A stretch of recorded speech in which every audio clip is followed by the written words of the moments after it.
Our videos for the last part of our distance learning are going to involve some interviews with past Germantown High School musicians. And we'll get started off here. The first question for our interview today: what's your name? When did you graduate, and what are you doing now? My name is Amanda Collins, and I graduated from Germantown High School in 2011. And I am currently going to start my third year of law school at Marquette Law School. Cool. So what are a couple of your favorite band memories from high school? Just broadly, I got to go to Spain, to Madrid, Spain, and New York City were my two band trips, and those were probably by far my favorite band memories. Some of the best traveling I've done to this date was with those trips. And let's see, I was in Wallace Sound, and I loved being the clarinet section leader and a drum major, and going to like Music for All camp, which used to be Bands of America when I was there. That was probably some of my favorites. And where did you go to college, and what is your major? Ooh, that's a bit of a long answer for me. So I did my undergrad at UW-Milwaukee, and I majored in clarinet performance, classical, and I studied there with Todd Levy, who's the principal clarinet of the Milwaukee Symphony. And I continued on to do my master's degree right away after that, also at UWM, still studying with Todd. And I took a year off and did a little bit of work in music and realized I really missed sort of the academic side of it. And so I decided to do a big old switch, a big 180, and go to law school. And so now I'm going to Marquette Law School. I just finished up my second year, and I have one more year to go. So obviously you did a lot of heavy involvement with music in college. What were some of the things you did at UWM? So at UW-Milwaukee, I was in a bunch of ensembles, including the wind ensemble and the orchestra there. And let's see, I also did some smaller chamber groups there, as well as my private lessons. I put on a junior, a senior, and a graduate recital, which were solo, long, like 2-hour solo recitals, which Mr. Bell actually, I think, attended almost all of them, which is awesome. And let's see, so I was also a librarian there, so I handled all of the music preparation for the wind ensemble. And one of the things I did there, some of you may know, the UWM has an honors band every year. And for when I was there, I was in charge of like all the music preparation for at least 1 to 2 of those groups for the middle school and the high school. I also was a teaching assistant while I was there and during my graduate program. So that meant that I was in charge of kind of handling my teacher's schedule for him because he was really busy with his own ensembles. And then I also taught a class there for undergrad for music education majors. So I taught them clarinet fundamentals. So it's like non-clarinet players who needed to learn how to teach the clarinet to like middle schoolers. So I taught them clarinet, and in the process taught them how to teach the clarinet. Also taught some private lessons there for credit as well to the multiple woodwinds majors. So the people who were doing, planning on playing like Broadway shows and things. Fun fact, actually, one of my students was after or before the pandemic, was on tour with a national tour of, I want to say Chicago. It was pretty cool. So she's actually playing the clarinet I sold her. She was one of my students, and she was playing like saxophone, clarinet, and bass clarinet on that tour. So that was pretty cool.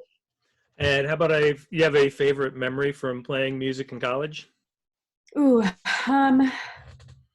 I think actually, yeah, one of my favorites was, I think it was during grad school. They all kind of blend together.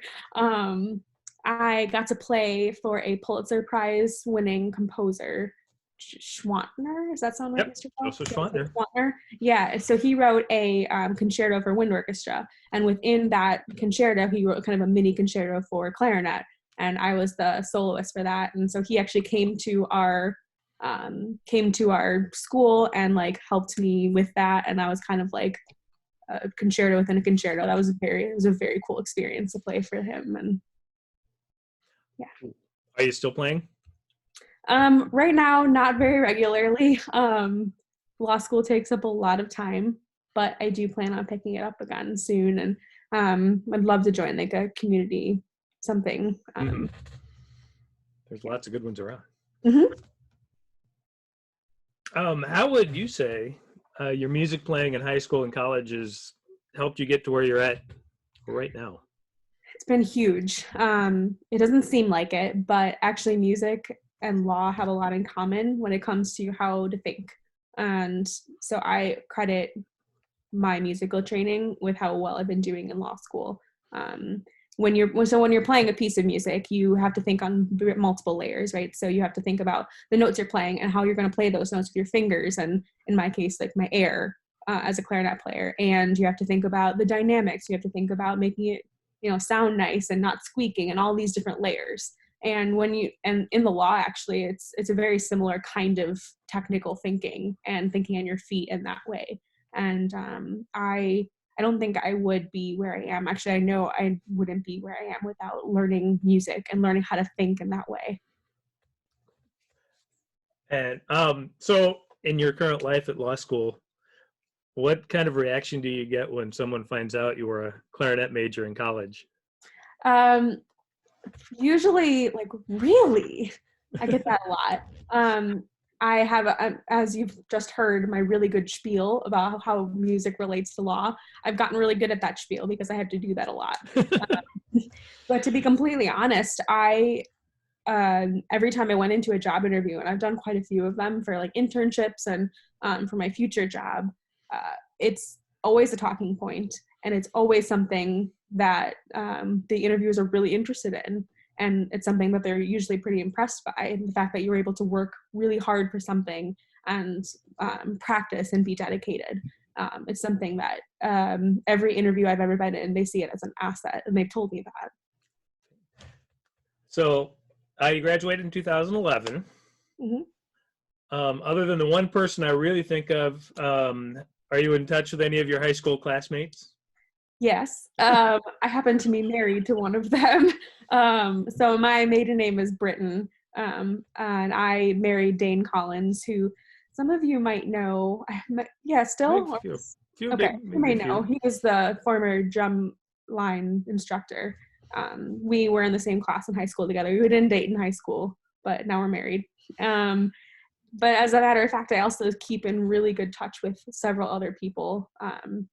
I don't think any of them have younger siblings that are around, but some of my best friends are people that I've met in band, people I still keep in touch with, people who stood up in my wedding were pretty much all from band in high school.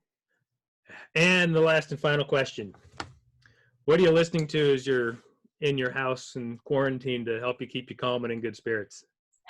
So there's this really good Spotify playlist that I found. It used to be called Lush and Atmospheric, and I think they changed the name of it. But I really like that one. It's kind of like folky and like chill. I have a workout playlist called Quarantunes with Maddie. That's a good one. That's the one I run to. But I've been doing a lot of podcasts too. So I recommend Revisionist History if anyone wants a podcast. Awesome. Well, this is the first one of these I've recorded, and you were a great first interview, and I'm looking forward to seeing how the rest of them go and how I improve. But awesome job. Thank you very much, and good luck in your last year at law school.